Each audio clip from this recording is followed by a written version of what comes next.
আসসালামু আলাইকুম। জয়যাত্রা বার্তায় আপনাদের স্বাগত জানাচ্ছি আমি হাসান মুমিন। পুরো বার্তা জানাবো, তবে তার আগে জানিয়ে দিচ্ছি শিরোনাম। ধর্মীয় প্রার্থনা ও নানা আয়োজনে এবং আনন্দ উৎসবের মধ্য দিয়ে সারা দেশে উদযাপিত হচ্ছে শুভ বড়দিন। পেশাদার সাংবাদিকদের অধিকার আদায়ের লক্ষ্যে লোহাগাড়া সাংবাদিক ফোরাম আহ্বায়ক কমিটি গঠিত হয়েছে। বুধবার উপজেলার স্থানীয় একটি রেস্টুরেন্টে সবার সম্মতিক্রমে 7 সদস্য বিশিষ্ট আহ্বায়ক কমিটি গঠিত হয়। লোহাগাড়া প্রতিনিধি এরশাদ আলম জানান, এতে দৈনিক পূর্বকোণ প্রতিনিধি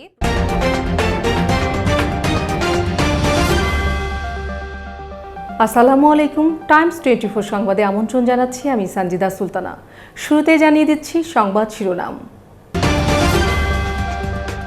অতিবৃষ্টিতে আর পাহাড়ি ঢল, দেশে বন্যার আশঙ্কা।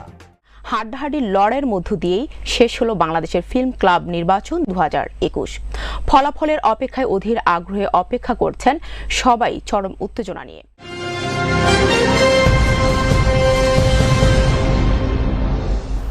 আসসালামু আলাইকুম। শাপলা টিভি সংবাদে আমন্ত্রণ জানাচ্ছি আমি সুমি আহসান। শুরুতেই জানিয়ে দিচ্ছি সংবাদ শিরোনাম। বর্তমানে বিশ্ব পরিস্থিতির সাথে আমাদেরকে তাল মিলিয়ে চলতে হবে বললেন প্রধানমন্ত্রী শেখ হাসিনা।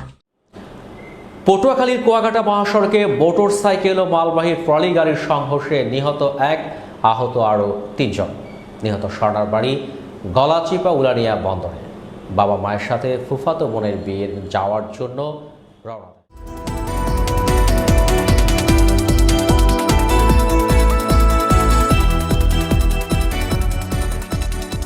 আসসালামু আলাইকুম, স্বাগত জানাচ্ছি আরটিভির মধ্যাহ্নের সংবাদে। পুরো সংবাদ জুড়ে আপনাদের সাথে আছি আমি সালিহা পারভীর সাথী। শুরুতে আন্তর্জাতিক সংবাদ। বাংলাদেশি সহ সব দেশের কর্মীদের জন্য আজ থেকে বন্ধ হয়ে গেল মালয়েশিয়ার শ্রমবাজার। ভিসা পেলেও বিমানের টিকিট না পেয়ে মালয়েশিয়া যেতে পারেনি কয়েক হাজার বাংলাদেশি শ্রমিক। রাতভর হজরত শাহজালাল বিমানবন্দরে অপেক্ষা করে অনিশ্চিত ভবিষ্যতের শঙ্কা নিয়ে বাড়ি ফিরছেন তারা। বিভিন্ন